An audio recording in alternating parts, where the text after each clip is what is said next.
Hey, man, it's great to meet you, and I want to begin our conversation with what we've lived through for the last 3.5 years. How did you get through the pandemic, and how did it change you? Um, you know, for me, the pandemic was quite a joke.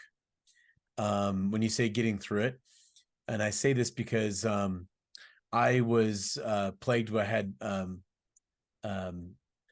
black mold, parasite infection, and Lyme's both Lyme 1 and Lyme 2 disease, and that was for an entire year and a half. I was in bed for 6 months. This is before COVID. This is Wow. in 2019. So Yeah. 2019 to 2020, I was in bed 6 months, organ shutting down. My brain was poisoned. I couldn't spell my name. I can go on. But I'm saying this to you because when people were complaining about being locked down, you have no idea what lockdown is. Yeah. Everything's a matter of perspective. I was so happy I could walk again. I was so happy I could breathe again. The lockdown was absolutely heaven Yeah. because I could breathe, because I could walk, because we had everything we needed. So perspective wise, it was an absolute joke. And I say this because it made me grateful. And as you can Yeah. see, I'm absolutely grateful to have the things I have. And so what a wild perspective though. The rest of the world is like complaining. I'm going, thank God I can breathe and walk, right? Yeah. So Yeah. Absolutely. Yeah, that for sure. So let's get to the idea. Let's get to the crux of what you do for a living. I'm going to put you in front of a bunch of third graders. It's career day. One of the kids looks up and says, "What do you do for a living?" How do you answer them? oh, that's great. That's a great question. I like the way you asked that. And so I'll just start by saying my purpose to help people truly be healthy and live an inspired life. That's what I love to do. So helping people, one of the first ways to help people be happy and inspired is by making sure they know how to keep their body healthy. And that's been my main focus and goal since I was a kid. So that's what I do. Excellent. So, what did you want to be in the third grade? What was your dream to grow up and become? Probably something like I don't honestly, a lot of people block stuff out with their childhood, which is but I'm one of them. I don't remember much of my childhood. Right. It was probably something like a police officer or something like that. I don't Yeah. know. So, how did you get to this point? Talk to me a little bit about where you were born and raised, and what were the seeds that were put into you to become who you are and to help others? Sure, yeah. Thank you for asking. So to make it, I've been through a lot of life, like a lot of us have in 45 years. But I was in the military at 17, a tank commander by 19, and I had major problems in my hands. I had numbs in my hands, headaches, asthma, heart problems. I was lifting these 100-pound bullets into a tank, and you can do 3 a minute. And over the course of a while, I was going to doctors, cardiovascular specialists, and nerve specialists, and they couldn't find anything wrong with me. But they gave me some pills. And at that time, I knew nothing about health. But I did have one thought. I said, this is interesting. If I have no diagnosis, but I have a pill, does that really make sense? Yeah. Does the how can I have that? So I reluctantly went to a chiropractor, a natural healthcare doctor who said, you have a pinched nerve in your neck. And I said, no, that's not true. I already saw a neurologist. And he said, a neurologist didn't check for that. And I said, really? He did one adjustment with me. And I'm talking about months of losing feeling and numbness in my hands went away in 1 second. Like electric shock went down my hand. That's when I realized, oh my God, like he knew what he was talking about. So I became a chiropractor and over the course of time started realizing every single organ we have, every single organ, I mean, cell and tissue, bone and muscle, skin, all of it is controlled and coordinated by the brain, but it's controlled and coordinated by the brain through the spinal cord and through the delicate nerves in your spine. And I started becoming acquainted with the incredible power within. If I could go back to that third grade class and teach them something, I would teach them how powerful their body is. Most of us are taught how disempowering our body is. Yeah. And this is taught by doctors, American Medical Association. Your body is so dang powerful. If people knew what it really did for you, I mean, you'd be in just gratitude. You'd be literally in tears if I sat here and described what it did for you. So that's how I got into this health path. And I basically set off. I said, at that point, I'm going to make sure that I thought back then when I was 19, had I taken that bottle and that pill, where would I be in 30 years? And where I'd be is sitting in a nursing home by 50, 60, 70 years old in a bag of pills. So my main purpose now is to really, number one, teach people the truth about health. I'm not a conspiracy theorist, but I can tell you from being in the healthcare field, we have absolutely been lied to about our health. Your nose running is not sick. A fever is not sick. Coughing is not sick. These are God-given mechanisms to clean out toxins. Yeah. But what you get to hear is that you just take a pill and you stop those things. Well, those are the things that are absolutely inaccurate. So that's how I got started, and that's where I decided to dedicate my life to helping people be healthy and living inspired life as well. So who's been a hero for you? I actually really love these aren't references that people are probably going to know, but I love really old references. So there's a Greek god named Hermes. Yeah. And he's also an Egyptian god, the same god named Thoth, the same guy. And he created Hermetic philosophy. He's a bit of a hero for me because I love looking at universal principles. In other words, principles that apply physically, mentally, and spiritually across the board. So I love Hermes and what he brought to the world. And I love bringing those principles into the everyday life now. So if you can meet anybody alive on the planet right now, who would you love to meet and talk to? Let's see, anyone alive right now. I get a feeling to that. Yeah, I got a feeling to that question. Because I don't have a huge desire for people who are alive. That's what's interesting, right? Yeah. Yeah. Let's open the door up. Anybody that's been alive. Yeah. In that case, I would love to meet with really the prophets, the people that have been displayed as prophets. I'm not a religious person, but I would love to meet with Jesus for a few reasons. Number one, it seemed like most of the stuff that he said, people have done the exact opposite, including religion itself. Yeah. Hey, don't lift me up. I'm not your God. If they tell you God is here, don't look anywhere else except inside yourself. Yeah. I would love to ask him these questions about and see what his perspective was with what has happened with Christianity. So that would be interesting. Yeah. What's the best advice you've ever gotten? The best advice I've ever gotten was from a mentor. When I, on my journey to creating this weight loss company, I had a mentor along the way who trained me in metaphysical principles, and he said, Cody, there are only two types of people in the world. At first he said, you're the only real person in the world, and everyone else is there for two reasons. They're only there for two reasons. Okay. One, for your education, or two, for your entertainment. And that perspective is very, very powerful. Yeah. You either decide that the situation, this person is there for entertaining you or educating you. And I think the universe is really operating like that.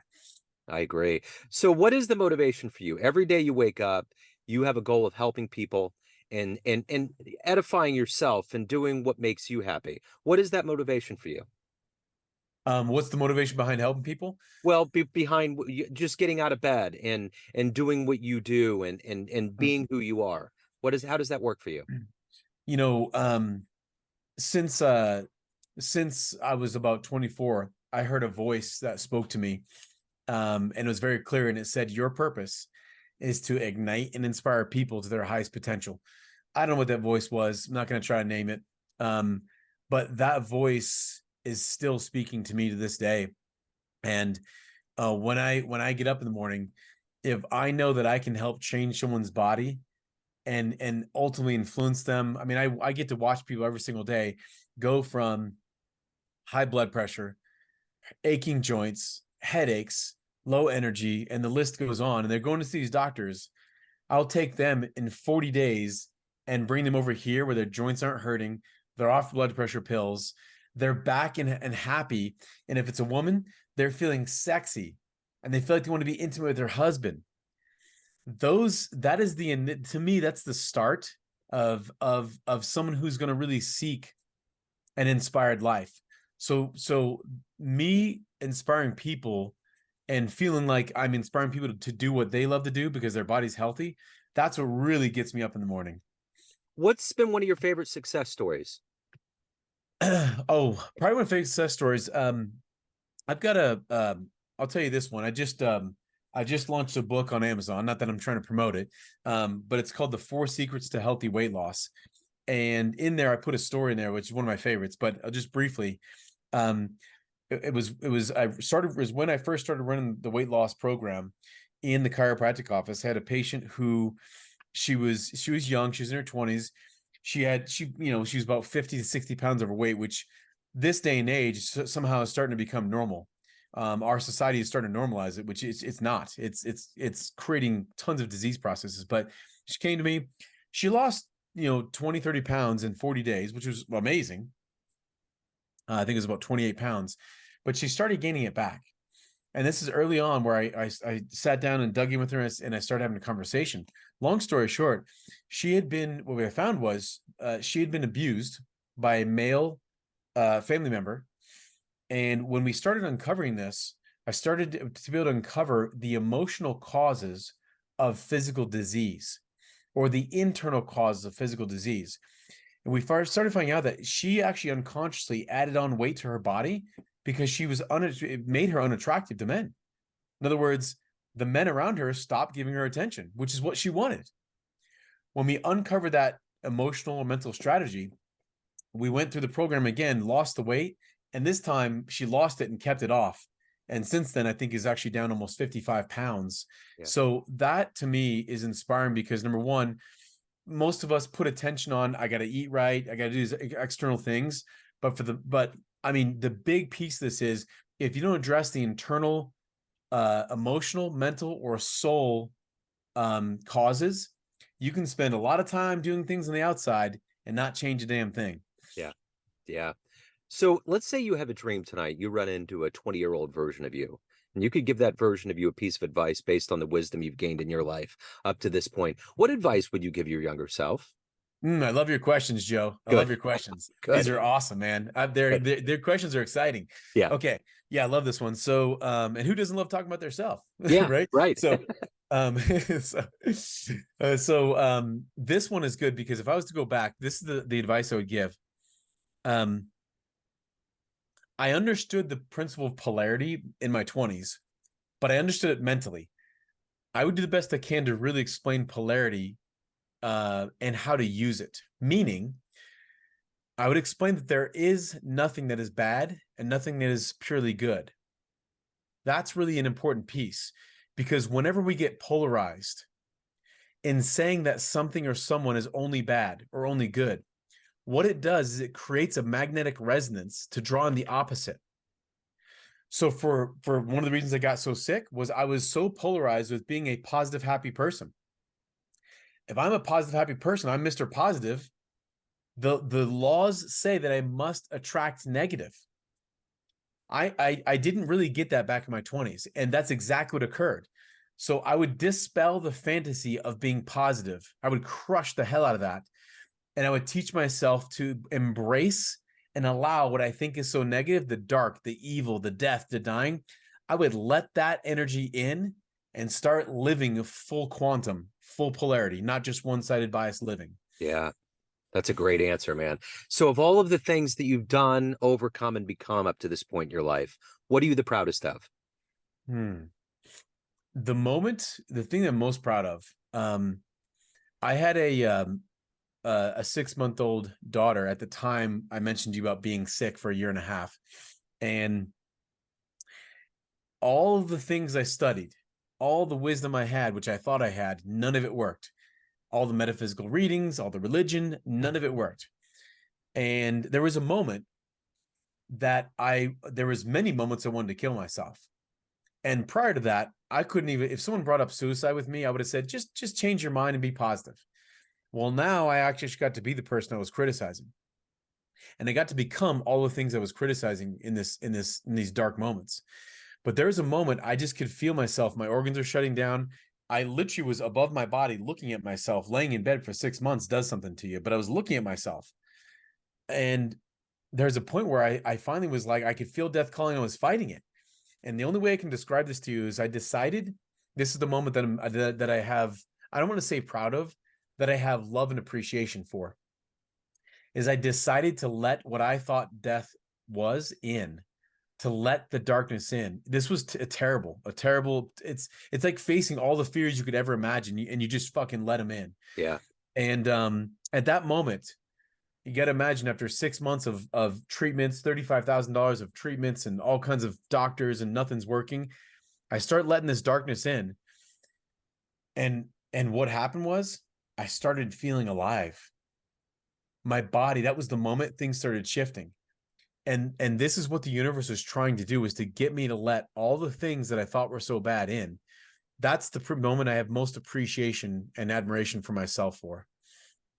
So, of everyone out there has a perception of you, family, friends, clients, colleagues, everybody, but you are running the show. What's your perception of you? Who do you think you are? I know everyone has different perceptions, right? Yeah. This is a big question, because it depends on what lenses that I'm looking through in the moment. If I was to really go, let me do it like this. Let me go micro and macro. If I was to look through micro lenses and look at me, I'd break myself down into the most small subatomic particles that are mostly empty space. Yeah. And so I'm really nothing.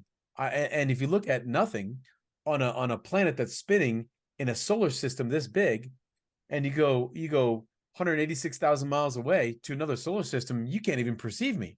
Yeah. So I'm nothing. It's interesting. Yeah. But right. But it's interesting, because then if you look at me from a macro scale, if you were to actually look at the energy of who I am, and I started seeing who I really am, and I started going, oh, wait a minute, Joe, you're me. I'm you. I'm everything. There's nothing that's separate from me, which means I'm actually everything.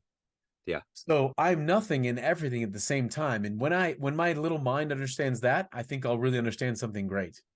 Wow. What a great answer. So let me ask you this. You mentioned Jesus, and you've mentioned some historical figures, but if you could go back in time and see one event in human history with your own eyes, what would you love to have witnessed happen? Oh, yeah, I probably the theory of the Big Bang. Yeah. Or if God created in 7 days, I'd love to really look at what really occurred. Because they say that there's no beginning, there's no end. And that's what's really interesting, is when did this thing start? Yeah. Because when you remove time, is there a start when there's no time? Is there an end when there's no time? You go, whoa, okay. So I'd love to observe whatever that supposed beginning is without time. Yeah. That's a trip, man. That's a trip. So if anyone out there wants to learn more about you, hire you, anything about your world, get your best-selling book, where can they go? How can they do that? Oh, thanks for asking. If you go on Amazon, it's 4 Secrets to Healthy Weight Loss. A really good looking guy on the front cover. Yes, sir. And no, I'm just kidding. And you can go to if anyone's interested in weight loss, we have a doctor supervised hormone reset program that is healthy. And so you can go to fast40weightloss.com, or you can look up drcodygolman.com and you can find me. Right on. Dr. Cody, this has been great, man. What a deep cat you are. Thank you for imparting your story. I'm so glad you're here and everything's worked out. Very gripping tale, man. Thank you. Thank you, Joe. Have a great Thanksgiving.